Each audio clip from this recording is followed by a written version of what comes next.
Welcome to back to coaching में आपका स्वागत है। आज के वीडियो में एनटीएससी एग्ज़ाम क्या है इसके बारे में डिटेल से जानेंगे, इसीलिए वीडियो थोड़ा लंबा होगा, लेकिन वीडियो को अंत तक देखिएगा। अगर वीडियो को अंत तक देख लेते हैं तो आपके मन में एनटीएससी एग्ज़ाम को लेकर के कोई डाउट नहीं रहेगा।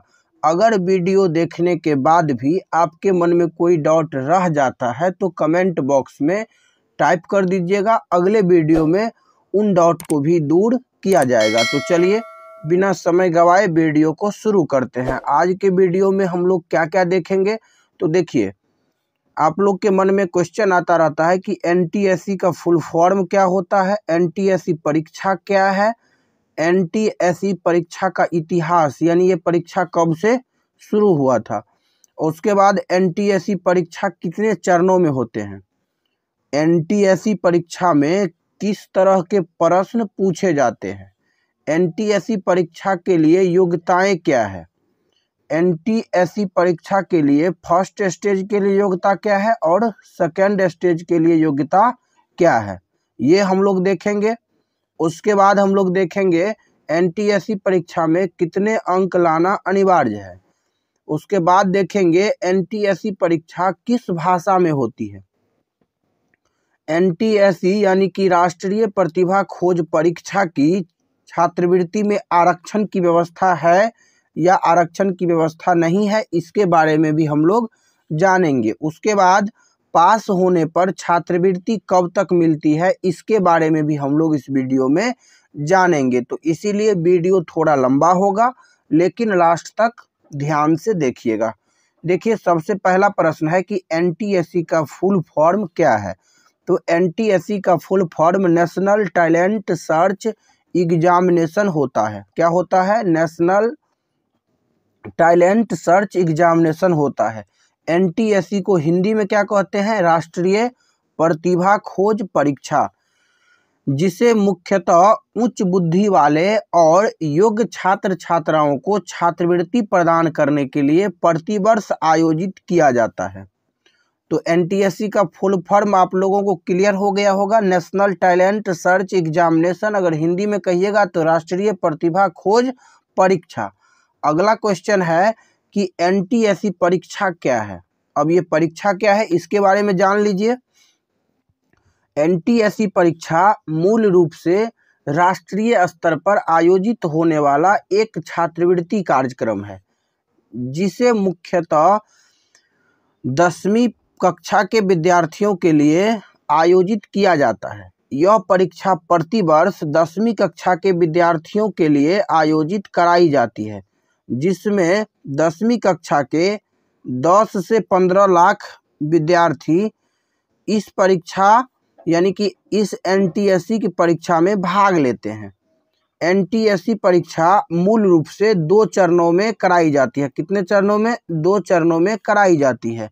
पहले चरण में 10वीं कक्षा के 10 लाख से 15 लाख विद्यार्थी एनटीएससी एग्जाम में भाग लेते हैं, जिनमें से केवल 5000 विद्यार्थी ही दूसरे चरण के लिए चुने जाते हैं।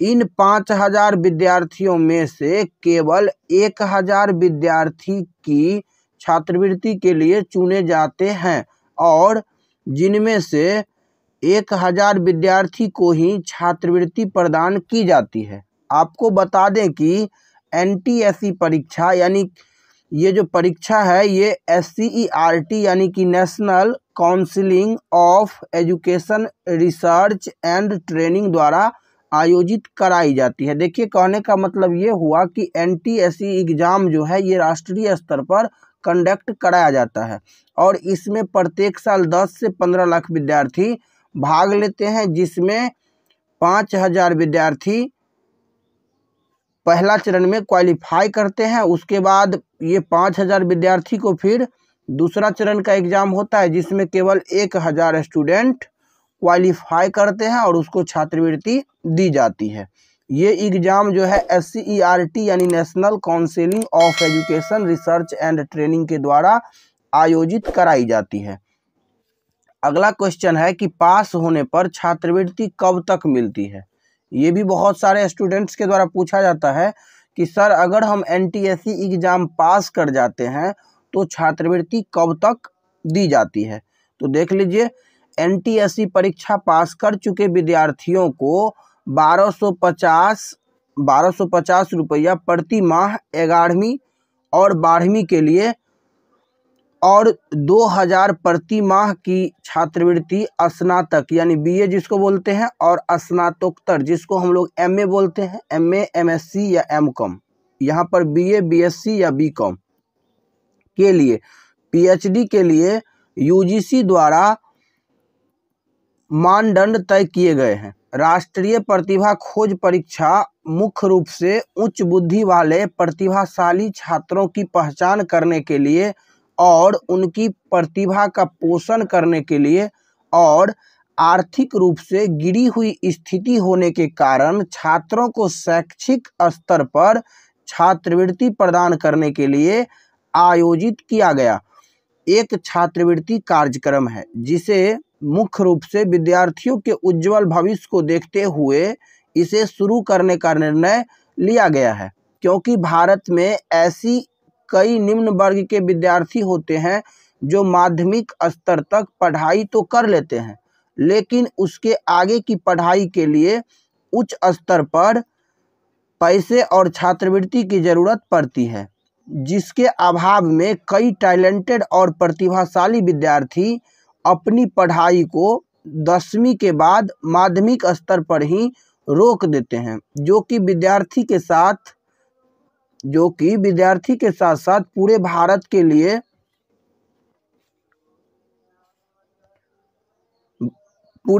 के भविष्य के लिए बहुत ही निराशाजनक बात है।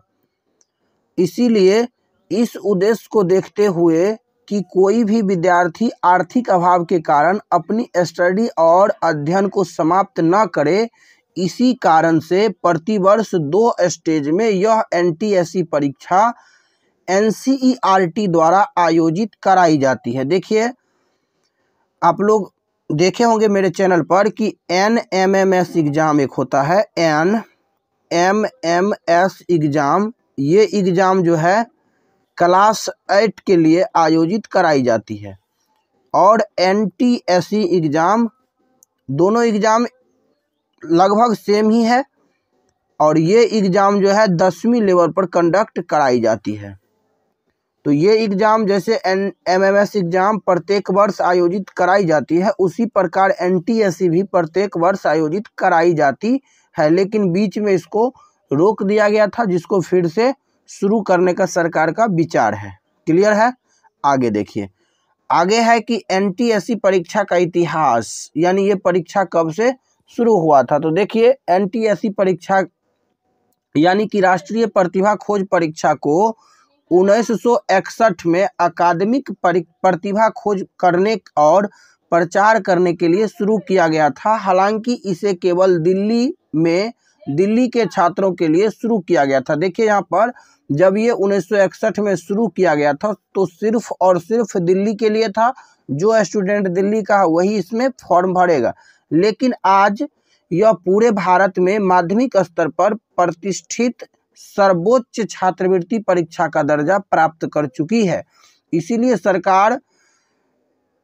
इसीलिए सरकार भारत के सभी निम्न वर्ग के छात्रों से आग्रह करती है कि यदि वह वर्तमान में 10वीं कक्षा में अध्ययनरत है तो वह बेझिझक NTSC परीक्षा के लिए आवेदन कर सकता है, जिससे उसे 10वीं और 12वीं की पढ़ाई और उससे भी आगे उच्च स्तर की पढ़ाई जैसे स्नातकोत्तर की पढ़ाई के लिए कुछ हद तक आर्थिक सहायता के लिए छात्रवृत्ति मिल सकेगी।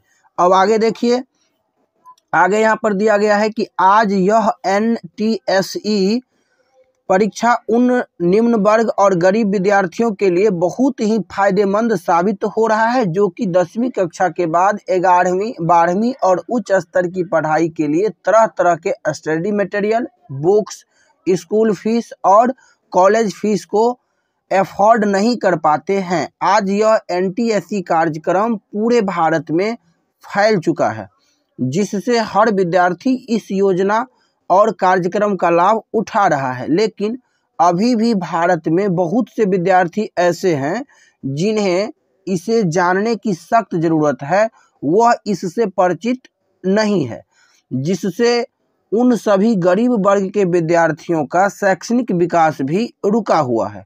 इसीलिए आप सभी से प्रार्थना है कि इस पोस्ट को काफ़ी हद तक ज़्यादा से ज़्यादा लोगों तक शेयर करें, ताकि वह भी इन परीक्षा के बारे में ज़्यादा से ज़्यादा जानकारी प्राप्त कर सके और अपने शैक्षणिक विकास में सुधार कर सके। देखिए, ये NTSC एग्ज़ाम गरीब परिवार से आने वाले टैलेंटेड विद्यार्थियों के लिए संजीवनी बूटी का काम करता है, क्योंकि बहुत सारे स्टूडेंट ऐसा है जो 10वीं तक पढ़ाई करके पढ़ाई छोड़ देता है, 11वीं और 12वीं ग्रेजुएशन नहीं कर पाता है। तो वो स्टूडेंट अगर इस एग्ज़ाम को देता है और क्वालिफाई कर जाता है तो उसको आगे की पढ़ाई के लिए ये बहुत ज़्यादा हेल्पफुल होगा। अगला क्वेश्चन देख लीजिए। अगला क्वेश्चन आप लोगों के द्वारा पूछा गया था कि सर NTSE परीक्षा कितने चरणों में होती है। जैसे कि NMMS एग्ज़ाम है, वो जो है सिर्फ और सिर्फ एक स्टेज में होता है, लेकिन NTSE एग्ज़ाम जो है 2 चरणों में होता है। देखिए यहाँ पर NTSE परीक्षा मुख्यतः NCERT यानी कि राष्ट्रीय शैक्षिक अनुसंधान और प्रशिक्षण परिषद द्वारा 2 चरणों में आयोजित की जाती है, जिसमें उम्मीदवार को छात्रवृत्ति प्राप्त करने के योग्य होने के लिए दोनों चरण को पास करना अनिवार्य होता है। क्लियर है। 10वीं कक्षा के लिए आयोजित होने वाली इस परीक्षा के पहले चरण की परीक्षा राज्य स्तरीय कराई जाती है। पहले चरण में पास होने वाले विद्यार्थियों के लिए दूसरे चरण में होने वाली परीक्षा में बैठने की जगह मिलती है। दूसरे चरण में होने वाली परीक्षा NCERT द्वारा खुद कराई जाती है। देखिए, पहला परीक्षा जो है SCERT द्वारा कराया जाता है, यानी कि पहला परीक्षा राज्य के द्वारा कराया जाता है, और इसमें अगर आप क्वालिफाई करते हैं तो दूसरा परीक्षा केंद्र सरकार के द्वारा यानी कि भारत सरकार के द्वारा कराया जाएगा। और दोनों एग्जाम अगर आप क्वालिफाई करते हैं तब आप छात्रवृत्ति के योग्य माने जाते हैं। क्लियर हो गया। आगे देखिए, NTSE परीक्षा में किस तरह के प्रश्न पूछे जाते हैं। ये भी आप लोगों के मन में बहुत सारा डाउट रहता है कि सर NTSE परीक्षा जो होता है उसमें किस तरह के प्रश्न पूछे जाते हैं, तो वो भी देख लीजिए। इस परीक्षा में विद्यार्थियों से मानसिक क्षमता परीक्षण और शैक्षिक योग्यता टेस्ट से संबंधित प्रश्न पूछे जाते हैं। मानसिक क्षमता परीक्षण, जिसको हम लोग मैट बोलते हैं, इस परीक्षा में आपको सोचने की शक्ति, निर्णय लेने की शक्ति, तार्किक क्षमता, मूल्यांकन करने, अनुरूपता, श्रृंखला, पैटर्न धारणा, वर्गीकरण और कोडिंग डिकोडिंग से संबंधित प्रश्न पूछे जाते हैं। यानी कहने का मतलब ये हुआ कि मानसिक क्षमता परीक्षण में आपको रीजनिंग का प्रश्न पूछा जाएगा। किसका प्रश्न? तो रीजनिंग से प्रश्न पूछा जाएगा। और दूसरा है योग्यता टेस्ट में, यानी कि SAT सेट जिसको बोलते हैं, सेट जो है इस परीक्षा में आपसे विज्ञान, गणित और सामाजिक विज्ञान पर आधारित प्रश्न पूछे जाते हैं, जैसे कि NMMS एग्जाम में पूछा जाता है, बस क्वेश्चन का फर्क है। अब देखिए यहाँ पर NTSE परीक्षा के लिए योग्यता, इसके लिए योग्यता क्या है? तो NTSE यानी कि राष्ट्रीय प्रतिभा खोज परीक्षा में भाग लेने के लिए विद्यार्थियों में कुछ निम्न योग्यताएं भी होनी चाहिए। योग्यता क्या क्या होना चाहिए? तो देखिए, इसका स्टेज जो है, पहला स्टेज के लिए योग्यता है कि NTSE परीक्षा राज्य स्तरीय कराई जाती है। इसमें केवल भारत के छात्र ही उपस्थित हो सकते हैं। यानी कहने का मतलब ये हुआ कि आप भारत के नागरिक हों, ये तो पहला हो गया कि अगर आप भारत के छात्र हैं तो ही इस एग्ज़ाम को आप दे सकते हैं, पहला स्टेज में। उसके बाद देखिए, इस परीक्षा में केवल 10वीं कक्षा के छात्र ही भाग ले सकते हैं। भारत के स्टूडेंट हो, 10वीं कक्षा के छात्र हो और 9वीं कक्षा में 60% अंक प्राप्त किए हों। यानी कि आप जो 9वीं कक्षा का एग्ज़ाम दिए हैं उसमें आपको कुल 60% अंक आया हो। 60% से कम अंक होगा तब आप NTSE का फॉर्म नहीं भर सकते हैं। अगला देखिए यहाँ पर SC SC, ST और फिजिकल हैंडीकैप्ड श्रेणी के स्टूडेंट के लिए 5% की छूट मिलती है, अर्थात उन्हें 9th में 55 अंक लाना अनिवार्य है। यानी 9वीं कक्षा से जो वो 10वीं कक्षा में आया है उस एग्जाम में उसको 55% अंक होना चाहिए। सामान्य के लिए 60% और SC, ST और फिजिकल हैंडीकैप्ड के लिए 55%। अगला देखिए यहाँ पर स्टेज 2 के लिए योग्यता क्या है। तो प्रथम चरण में आयोजित परीक्षा में 80% अंक या उससे अधिक अंक प्राप्त करने वाले विद्यार्थी को स्टेज 2 की परीक्षा में सम्मिलित होने का मौका मिलता है। राष्ट्रीय स्तर पर होने वाली द्वितीय चरण की परीक्षा में हर वर्ष लगभग 4 से 5 हजार विद्यार्थियों का चयन किया जाता है। देखिए इसमें बैठता तो है 10 से 15 लाख स्टूडेंट लगभग, लेकिन उसमें से 4000 से 5000 स्टूडेंट पहला चरण को क्वालिफाई करता है और पहला चरण में जो स्टूडेंट क्वालिफाई करते हैं उसको दूसरे चरण में बैठने के लिए यहाँ पर योग्य माना जाता है। और अब यहाँ पर देखिए दूसरे चरण में आयोजित परीक्षा में न्यूनतम अनिवार्य अंक पाने वाले, देखिए पहले 1000 था, अब इसको कितना कर दिया गया है, तो अब 2000 विद्यार्थी को छात्रवृत्ति का लाभ उठाने का मौका मिलता है। देखिए पहले 1000 ही था, इसको अब 2000 कर दिया गया। इसका मतलब ये हुआ कि पहला चरण में 4000 से 5000 था, अब इसको भी बढ़ाया जाएगा। अगला क्वेश्चन देखिए आप लोगों के द्वारा पूछा जाता है बार बार कि सर NTSC परीक्षा में कितने अंक लाना अनिवार्य है। इस परीक्षा में वर्गों के आधार पर सभी वर्ग के लिए परीक्षा में अनिवार्य अंक अलग अलग है। वर्गों के आधार पर विद्यार्थियों को परीक्षा में उत्तीर्ण होने के लिए अनिवार्य अंक लाना आवश्यक है, तभी जाकर वह छात्रवृत्ति प्राप्त करने के योग्य होता है।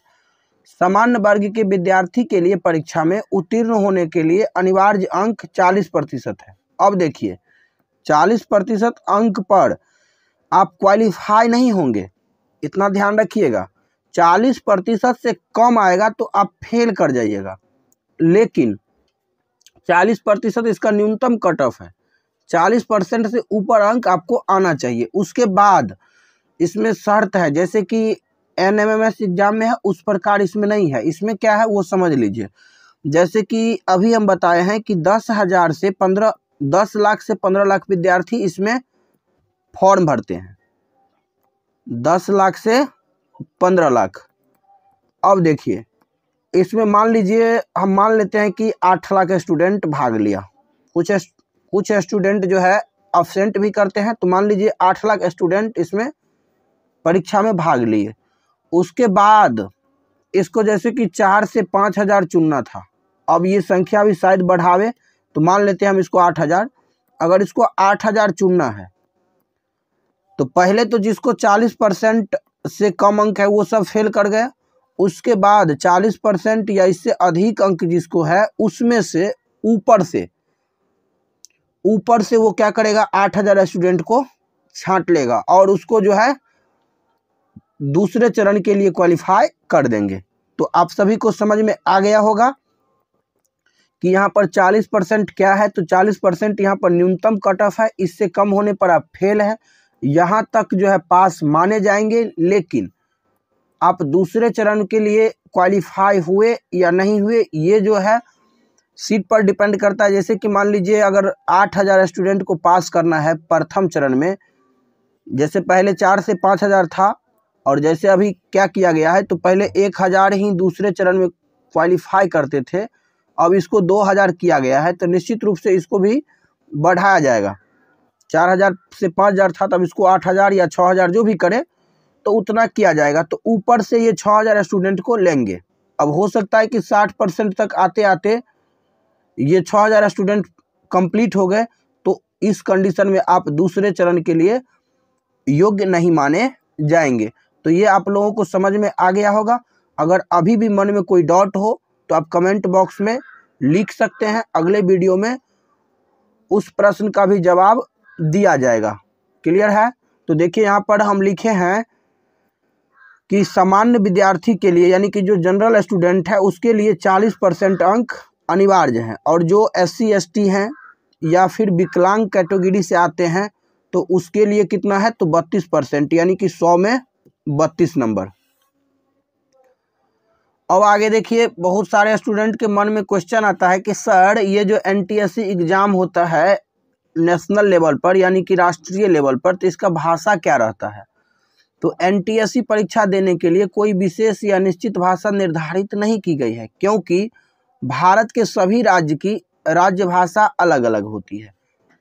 इससे उम्मीदवारों को परीक्षा देने में बड़ी कठिनाइयों का सामना करना पड़ेगा। अतः विद्यार्थी अपनी इच्छा अनुसार हिंदी, अंग्रेजी, पंजाबी, तेलुगु, उर्दू या किसी अन्य भाषा में परीक्षा दे सकता है। यानी कि भारत के संविधान में जो भी भाषा है उस भाषा के अकॉर्डिंग आप अगर किसी भी भाषा में एग्जाम देना चाहते हैं तो आप दे सकते हैं।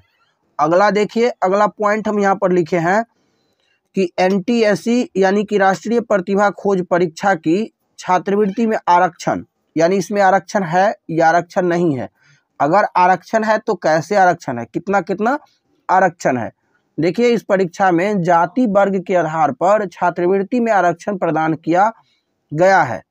विद्यार्थियों की छात्रवृत्ति में भिन्नता है, जो कि निम्न जातिवार देख सकते हैं। देखिए, SC वर्ग से संबंधित विद्यार्थी के लिए 15% आरक्षण है छात्रवृत्ति में, ठीक। उसके बाद ST वर्ग से संबंधित विद्यार्थी के लिए आरक्षण कितना है, तो 7.5%। और शारीरिक रूप से विकलांग के लिए यानी फिजिकल हैंडीकैप्ड के लिए 4% छात्रवृत्ति में आरक्षण का प्रावधान है। तो आरक्षण भी आप सभी को समझ में आ गया होगा कि SC का 15%, ST का 7.5% और शारीरिक रूप से विकलांग स्टूडेंट के लिए 4%। तो आशा करता हूं कि इस वीडियो को पूरा लास्ट तक देखकर आपकी NTSC से संबंधित जितने भी सवाल थे वो सभी सवाल खत्म हो चुके होंगे। यदि इससे संबंधित कोई ऐसा सवाल हो जो इस वीडियो में कवर नहीं हो पाया है तो आप बेझिझक होकर कमेंट बॉक्स में टाइप कर सकते हैं, अवश्य ही उसका जवाब दिया जाएगा। तो वीडियो कैसा लगा कमेंट में ज़रूर बताइएगा। अगर वीडियो पसंद आया हो तो लाइक और शेयर ज़रूर करिएगा। अगर अभी तक चैनल को सब्सक्राइब नहीं किए हैं तो सब्सक्राइब कर लीजिए, क्योंकि यहाँ ऐसे ही ज्ञानवर्धक वीडियो लाता रहता हूँ। तो मिलते हैं अगले वीडियो में, तब तक के लिए जय हिंद, जय भारत।